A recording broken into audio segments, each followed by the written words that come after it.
Baghdad میں ایک بزرگ تھے تو درزیوں کا کام کرتے تھے. اللہ کے نبی حضرت ادریس علیہ السلام بھی درزیوں کا کام کرتے تھے. خوش ہوئے نا بات سن کے؟ پیشہ کوئی بھی برا نہیں، ایک برا ہے وہ ہے ہاتھ پھیلانا، اس کے علاوہ کوئی پیشہ برا یہ برا نہیں، یہ ہاتھ پھیلانا برا ہے. حضرت شیخ محمد بن حسن کہتے ہیں کہ وہ بزرگ جو تھے نا، امام غزالی نے لکھا ہے، وہ درزیوں کا کام کرتے تھے. تو اس زمانے میں نا کھوٹا سکہ بھی کبھی کبھی آ جاتا تھا. کھوٹا سکہ پرانے لوگوں کو تو پتہ ہوگا، چلو نوجوانوں کو بتا دیتا ہوں. چاندی کے سکے ہوتے تھے تو اوپر سے جب وہ گھس جاتا تھا نا نمبر، تو اس کو کہتے تھے اب کھوٹا ہو گیا. کیوں جی بزرگوں ایسے ہی ہے، وہ گھس جاتا تھا تو کہتے تھے سکہ، تو وہ چلتا نہیں تھا کہیں بھی. تو وہ بابا جی کی دکان مشہور ہو گئی تھی کہ وہاں کھوٹے سکے بھی چل جاتے، لوگ دے آتے تھے کھوٹے سکے. بہت سارے لوگ دے دیتے، بابا جی چپ کر کے قبول کر لیتے. مشہور ہو گیا، جو بھی جاتا کھوٹے سکے دے آتا، بابا جی قبول کر لیتے. پھر شام کو نہ گھوڑے پہ بیٹھ کے جاتے اور دریا میں بہا. ایک دن کچھ بندے کھوٹے سکے لے کے آ گئے تو بابا جی ابھی مصلے پہ تھے، نماز پڑھ رہے تھے. تو بیٹے نے کپڑے دیے تو کھوٹے سکے وصول کیے. تو وہ کھوٹے سکے دینے والا شخص کھوٹے سکے دے رہا تھا تو وہ بچہ کہنے لگا تم نے بڑی عرصہ بیوقوف بنایا میرے ابا کو، کھوٹے سکے دے لے جاؤ. کہنے لگا تمہیں واقعی نہیں پتا چلتا کھوٹے ہیں؟ کہا ابا جی کا نہیں مجھے پتا، پر مجھے تو پتا ہے نا. اور میرا ابا شام کو کھول کے دیکھتا ہے تو پھر جو کھوٹے کھوٹے ہوتے ہیں انہیں دریا میں بہا کے آتا ہے، لے جاؤ اپنے. اتنی دیر میں بزرگ نماز سے فارغ ہوئے، کہنے لگے نہیں نہیں بیٹے رکھ لے، کھوٹے ہی رکھ لے. سننا بات. کہا جناب کیوں؟ فرمانے لگے میں کھوٹے اس لیے رکھ لیتا ہوں کہ لوگوں نے پیسوں میں ملا کے دوسروں کو بھی تو دینے ہیں نا، تو میں چاہتا ہوں چلو باقی لوگ نقصان سے بچ جائیں، ہمارا تو گزارا ہو ہی رہا ہے، باقی لوگ نقصان سے بچ جائیں. اور فرمایا پھر میں شام کو جا کے دریا میں ڈال کے آتا ہوں کہ کہیں میری اولاد بھی ان کو آگے نہ چلا دے. میں چاہتا ہوں کہ اور لوگ اس کام سے بچ جائیں.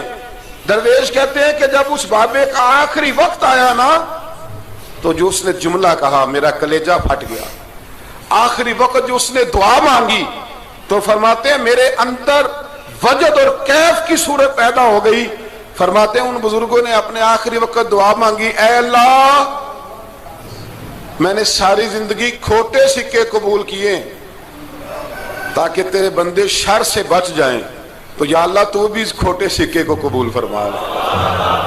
اللہ میں نے کھوٹے سکے قبول کیے، کھوٹے، تاکہ تیرے بندے تکلیف سے بچ جائیں. تو مالک میں بھی کھوٹا ہی ہوں، اللہ تو بھی اس کھوٹے کو قبول فرما لے. اور یہ دعا مانگ کے نا تو کبھی روتے کبھی ہنستے. لوگوں نے کہا کیا ہوا؟ کہتے ہیں لگتا ہے رب نے کھوٹا سکہ قبول فرما لیا، لگتا ہے کہ اللہ نے کھوٹا سکہ قبول. لوگوں کو تکلیف سے بچائیں. ہمارا وجود یارو مطلب کیا ہو جائے گا 2 منٹ کے لیے سمجھ لیں کیا ہو جائے گا.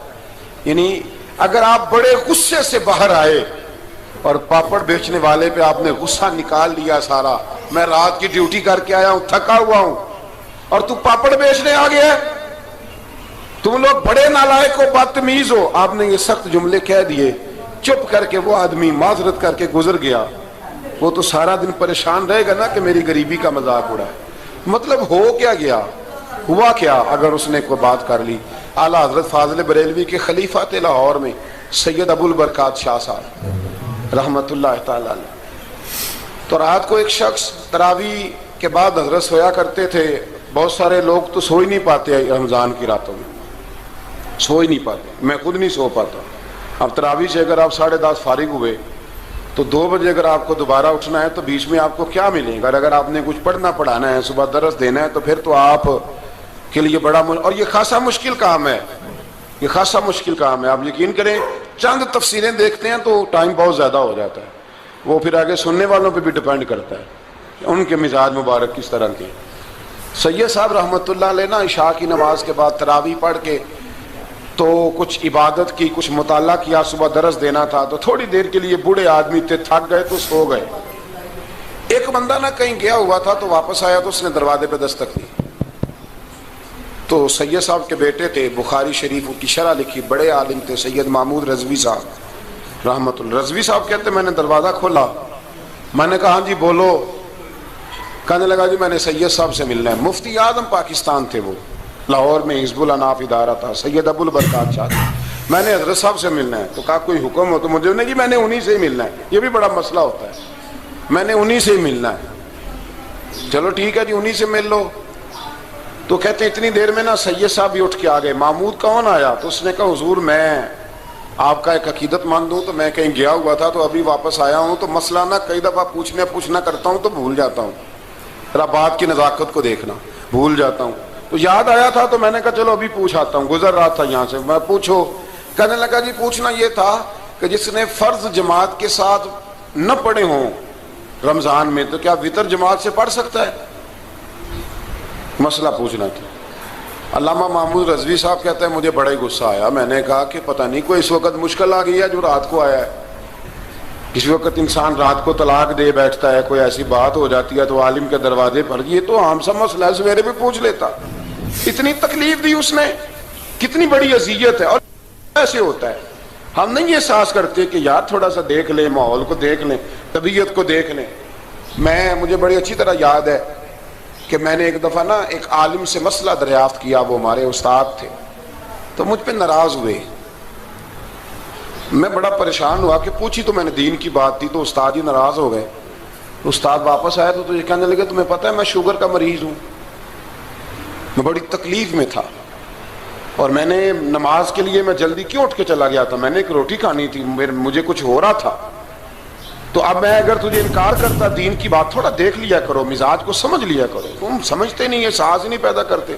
وہ بڑی اس وقت چیز سمجھ میں آئی کہ کچھ چیزیں ایسی ہوتی ہیں ہر وقت انسان ایک موڈ میں نہیں ہوتا. آپ سمجھیں, بہرحال جو بات کر رہا ہوں اس کو سمجھیے گا. تو وہ کہتے ہیں کہ سید صاحب نے اس کو کہا, میں بات ختم کرنے لگا ہوں, کہا کہ وہ اگر نہیں نہ پڑھے فرض جماعت کے ساتھ تو بہتر یہ ہے کہ وتر بھی جماعت سے نہ پڑھو. وہ بندہ مطمئن ہو کے چلا گیا. سید صاحب اپنے کمرے میں چلے گئے تو علامہ صاحب کہتے ہیں مجھے بڑا غصہ آیا. میں نے اس کو بلایا, میں نے کہا کہ کیا تیری جان کے مصیبت میں آئی ہوئی تھی؟ اسی وقت ہی مسئلہ پوچھنا تھا, اسی وقت ہی پوچھنا تھا, دل نہیں چڑھنا تھا, یا تجھے حضرت اسرائیل بتا گئے تھے کہ تیری آخری رات ہے؟ کہتے میں نے پورا غصہ نکالا اس پر. میں نے کہا تو بڑا ہی بیوقوف آدمی ہے, بوڑھے آدمی ہیں, اور بڑی مشکل سے نیند آتی ہے, آ ہی گئی تھی تو آ گیا ہے. کہتے میں غصہ کر رہا تھا تو سید صاحب آ گئے, تو آ کے مجھے ڈانٹا, چپ کر, اس طرح کسی کے ساتھ بات کرتے ہیں. پھر اس کو کہنے لگے بھائی معاف کرنا, یہ ابھی بچہ ہے, اسے پتہ نہیں. کہتے ہیں پھر مجھے کمرے میں لے گئے اور بہت بڑا ہی جملہ کہا. اگر آپ اپنا کلیجہ ٹھنڈا کرنا چاہیں نا تو اس طرح بھی کر سکتے ہیں. بہت بڑا جملہ کہا. کہنے لگے معبود مسئلہ تو میں نے بتایا, تمہیں کیا تکلیف ہوئی؟ اور پھر فرمانے لگے شکر کرو اللہ کا, اس دور میں بھی کوئی دین کی بات پوچھتا ہے. شکر کرو اللہ کا, اس دور میں بھی کوئی دین کی بات پوچھتا ہے. شکر کرو اللہ کا, کوئی دین کی بات پوچھتا ہے, ورنہ تو لوگ پوچھتے ہی نہیں. تو اگر آپ خوش کرنا چاہیں اپنے آپ, تو آپ سائیکل والے پہ غصہ کرنے کی بجائے یہ بھی تو کہہ سکتے ہیں نا شکر ہے رزق حلال کما رہا ہے, مانگ کے نہیں کھاتا, شکر ہے یہ محنت کر رہا ہے اپنی. تو آپ اپنے ذہن کو اس طرح کا بنائیں, سوچ کو اس طرح کا بنائیں. آج اس جمعے میں ہم نے ارادہ کرنا ہے کہ ہم نے آسانیاں دینے کی کوشش کرنی, ہم نے لوگوں کو تکلیف نہیں دینی, ہم نے کسی کو آزمائش میں مبتلا نہیں کرنا, ہم نے کوئی ایسا کام نہیں کرنا جس کی وجہ سے لوگ سمجھیں کہ یہ آدمی بوجھ بن گیا. کبھی بوجھ نہ بنے. یارو کتنا بدبخت ہے وہ آدمی جس کے مرنے کی لوگ دعا مانگے, اس کے مرنے کی. حضرت عبداللہ ابن مبارک کے پڑوس میں ایک یہودی رہتا تھا, یہودی تھا, یہودی. حضرت عبداللہ ابن مبارک مکان بیچنے لگے. حضرت عبداللہ ابن مبارک کا پڑوسی مکان بیچنے لگا, وہ یہودی. تو کہا ہے, تو کہا کتنے کا؟ 2000 دینار کا. 2000 دینار. تو انہوں نے کہا کہ اس گلی میں, اس محلے میں تو 1000 دینار کا مکان ہے, تو تیرا 2 کا کیوں ہے؟ کہنے لگے 1000 میرے مکان کا اور 1000 عبداللہ ابن مبارک کے پڑوسی ہونے کا. اس لیے کہ اتنا شاندار پڑوسی تمہیں کبھی نہیں ملے گا جس کی ہم نے کبھی آواز ہی نہیں سنی. 1000 روپیہ لوں گا ان کے پڑوس میں جگہ دینے کا, 1000. تو شخص کہنے لگا یہ تو نے عجیب بات کر دی, حالانکہ تو یہودی ہے, یہ تو نے عجیب بات کر دی. تو کہنے لگا 3 دن میری گلی میں آ کے رہ, تو دعائیں مانگے گا کہ یا اللہ میں یہیں رہنا چاہتا ہوں. وہ دعائیں مانگے گا کہ اتنا اچھا انسان, اتنا خیال رکھنے والا, اتنا خیال رکھنے والا, چھوٹی چھوٹی باتوں کا خیال کرنے والا. امام زین العابدین کا وصال ہوا نا, تو آپ کے صاحبزادے کہتے ہیں مجھے نہیں پتا تھا کہ میرے ابا کا دنیا سے اتنا پیار ہے. کوئی آ کے گلے لگ کے روتا تھا کہ میری بچی کی شادی انہوں نے کرائی، کوئی آ کے کہتا تھا میرا قرضہ انہوں نے دیا، کوئی کہا کرتے تھے میرے نکاح پہ سارا بندوبست انہوں نے کیا۔